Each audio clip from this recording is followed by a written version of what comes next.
Hi guys, welcome back to my YouTube channel the SAP study. हम पढ़ रहे थे राजस्थान में लोक नाट्य के बारे में। कल हमने स्वांग के बारे में पढ़ा था और तमाशा के बारे में पढ़ा था। आज हम उसी सीरीज को आगे बढ़ाते हैं और पढ़ते हैं नए लोक नाट्य के बारे में, जिसका नाम आता है नौटंकी। तो चलिए शुरू करते हैं।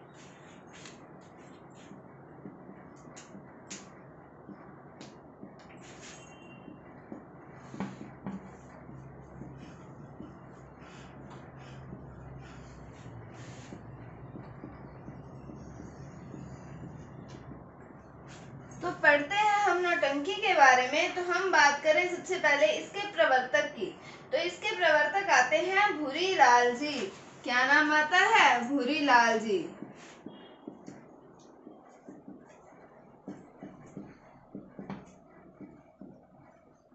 प्रवर्तक का क्या नाम आता है? भूरी लाल जी। अब हम बात करें इनके प्रमुख कलाकार की, तो उनका नाम आता है गिरिराज जी। क्या नाम आता है? गिरिराज जी। प्रमुख कलाकार कौन से आते हैं? तो वो आते हैं गिरिराज जी। तो इनमें कंफ्यूज ना हो, प्रवर्तक हैं भूरीलाल जी और कलाकार कौन से हैं? तो वो आते हैं गिरिराज जी। अब हम बात करें इसके प्रमुख क्षेत्र की। तो प्रमुख क्षेत्र के अंदर आएगा अलवर, भरतपुर, धौलपुर, करौली और सवाई माधोपुर। क्या क्या आएंगे? प्रमुख क्षेत्र अलवर, भरतपुर, धौलपुर, करौली व सवाई माधोपुर। कौन कौन से क्षेत्र आते हैं? अलवर, भरतपुर, धौलपुर, करौली और सवाई माधोपुर। और जो ये नौटंकी नाट्य है, लोक नाट्य है, ये हाथरस शैली से प्रभावित है। तो यह हाथरस शैली से प्रभावित है।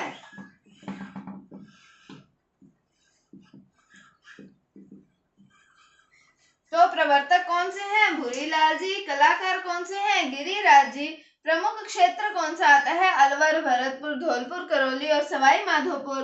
और ये जो है हाथरस शैली से प्रभावित है, कौन से लोक नाट्य है? तो ये है नौटंकी लोक नाट्य। अब हम बात करें कि इसके अंदर 9 प्रकार के वाद्य यंत्रों का प्रयोग किया जाता है।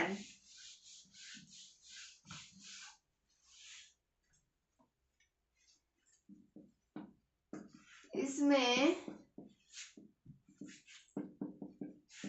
9 प्रकार के वाद्य यंत्रों का प्रयोग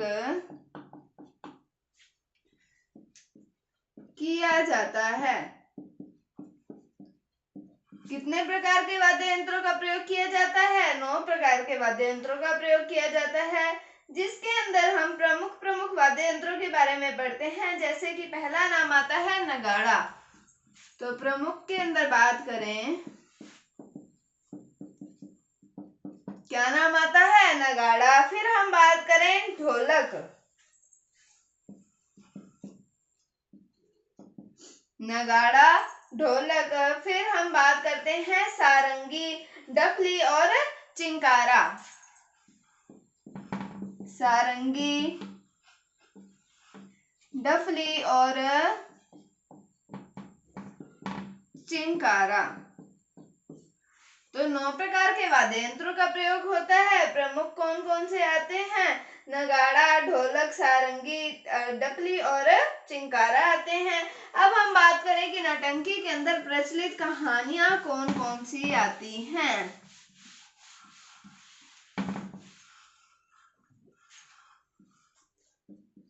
तो हमने बात करनी है इसमें प्रचलित कहानी की। तो हम बात करें प्रचलित कहानी की, तो पहला नाम आता है रूप बसंत।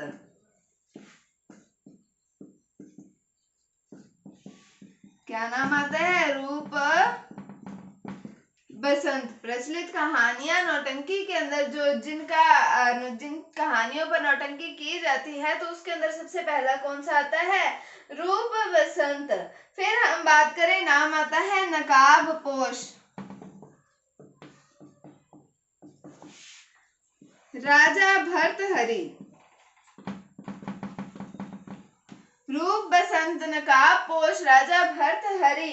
फिर हम बात करते हैं भक्त पूरणमल। क्या नाम आता है? भक्त पूरणमल। लैला मजनू आदि। कौन कौन सी हैं? रूप बसंत नकाब पोष राजा भर्तहरि भक्त पूरणमल लैला मजनू। इसके अंदर और भी आती हैं, जैसे हम बात करें आला उदल आती है, सत्यवान सावित्री, हरीश चंद्र, अमर सिंह राठौड़। इन सब की भी कहानियां जो हैं वो प्रचलित कहानियों के अंतर्गत आती है। आप इन्हें भी नोट कर सकते हैं। मैं रिपीट कर देती हूँ कौन कौन सी होगी। रूप बसंत नकाब पोष राजा भर्तहरि, लैला मजनू, भक्त पूरणमल, आला उदल, सत्यवान सावित्री, हरीश चंद्र और अमर सिंह राठौर जो हैं ये प्रचलित कहानियां आती हैं किसके अंतर्गत? नौटंकी के अंतर्गत। तो हमने नौटंकी में पढ़ा प्रवर्तक कौन है? भूरीलाल जी। प्रमुख कलाकार गिरिराज जी। प्रमुख क्षेत्र पढ़े हमने कौन से आते हैं? अलवर, भरतपुर, धौलपुर, करौली और सवाई माधोपुर। 9 प्रकार के वाद्य यंत्रों का प्रयोग होता है। हाथरस शैली से प्रभावित है। और हमने कुछ प्रचलित कहानियों के बारे में भी चर्चा की है किसके अंदर? नौटंकी में। अब हम चलते हैं अगले लोक नाट्य की ओर जिसका नाम आता है फड़।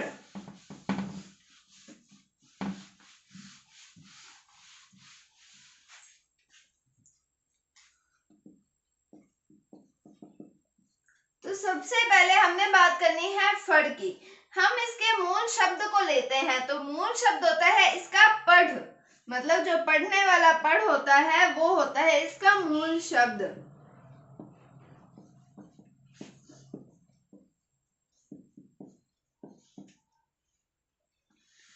मूल शब्द होता है इसका पढ़। उसके बाद में इसका थोड़ा सा कह सकते हैं विकृत रूप आया पढ़, और उसके बाद में इसका भी विकृत रूप आ जाता है फड़। तो इस तरीके से इसका नाम पड़ा, पढ़ से फड़ पड़ गया। किसका नाम? फड़ का। अब हम बात करें कि इसका अर्थ क्या होता है। तो लोक देवताओं की जीवन गाथा को चित्रों के माध्यम से कथा कहने की विद्या जो है वो फड़ कहलाती है। क्या है? लोक देवताओं की जीवन गाथा को चित्रों के माध्यम से कथा कहने की विद्या।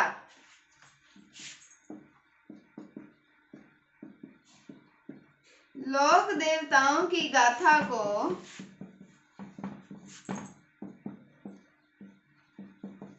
कथा के माध्यम से, चित्रों के माध्यम से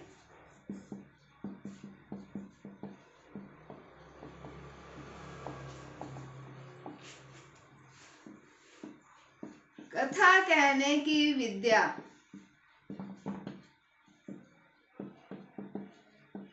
फड़ कहलाती है। क्या होती है फड़? लोक देवताओं की जो गाथा होती है, इनकी जीवन गाथा होती है, उनको चित्रों के माध्यम से कथा कहने की जो विद्या होती है वो फड़ कहलाती है। यदि कोई भी व्यक्ति है, यदि वो मनोती या फिर इच्छा पूरी होने पर भी फड़ को बांचता है, यानी कि कोई मनोती या इच्छा पूरी होने पर भी फड़ बांची जाती है। कोई मनोती या इच्छा पूरी होने पर फड़ बांची जाती है। पूरी होने पर भी फड़ बांची जाती है। तो हमने देखा इसका मूल शब्द क्या था? पढ़ था, फिर उसके बाद उसका विकृत रूप आया पढ़, और फिर उसका नाम बन गया फड़। फिर लोक देवताओं की जो जीवन गाथा या फिर गाथाएं उनकी होती हैं, उनको चित्रों के माध्यम से कथा कहने की विद्या क्या है? वो फड़ है। या फिर कोई मनोती या इच्छा पूरी होने पर भी फड़ बांची जाती है। अब हम बात करते हैं आगे।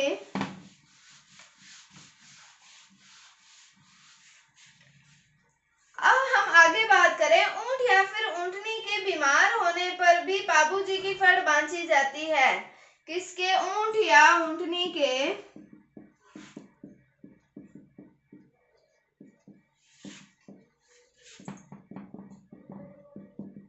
बीमार होने पर भी बाबूजी की फड़ बांची जाती है।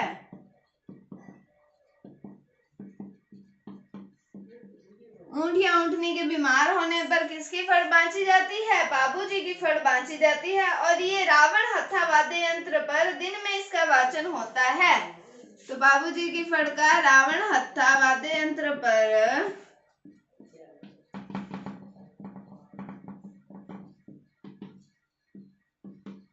दिन में वाचन होता है।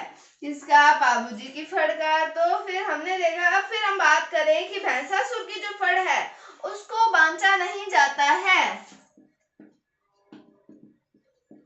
भैंसासुर की फड़ को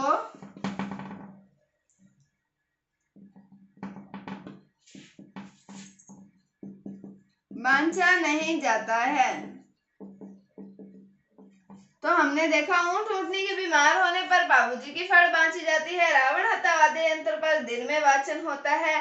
फिर हमने देखा कि भैंसासुर की फड़ जो है उसको बांचा नहीं जाता।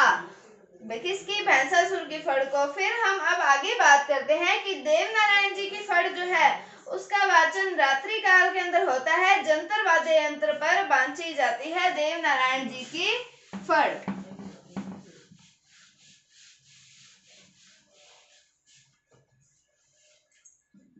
क्या है? देवनारायण जी की फड़ का वाचन रात्रि काल में जंतर वाद्य यंत्र पर होता है।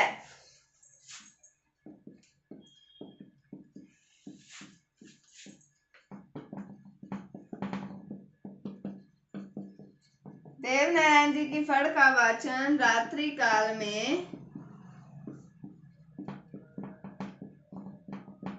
जंतर वाद्य यंत्र पर होता है।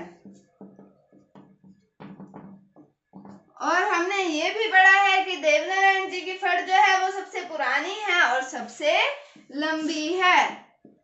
सबसे पुरानी और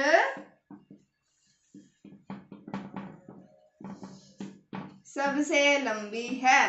किसकी? देवनारायण जी की फड़। तो ये था फड़ के बारे में। मूल शब्द हमने पढ़ा, पढ़ता, फिर फड़ कैसे पढ़ा वो भी हमने देखा। अर्थ पढ़ा हमने कि लोक देवताओं की जीवन गाथा को चित्रों के माध्यम से कथा कहने की विद्या है। कोई मनोती या फिर इच्छा पूरी होने पर भी इसे बांचा जाता है। फिर हमने देखा कि भैंसासुर की फड़ को नहीं बांचा जाता और ऊंटनी या ऊंट के बीमार होने पर बाबूजी की फड़ बांची जाती है।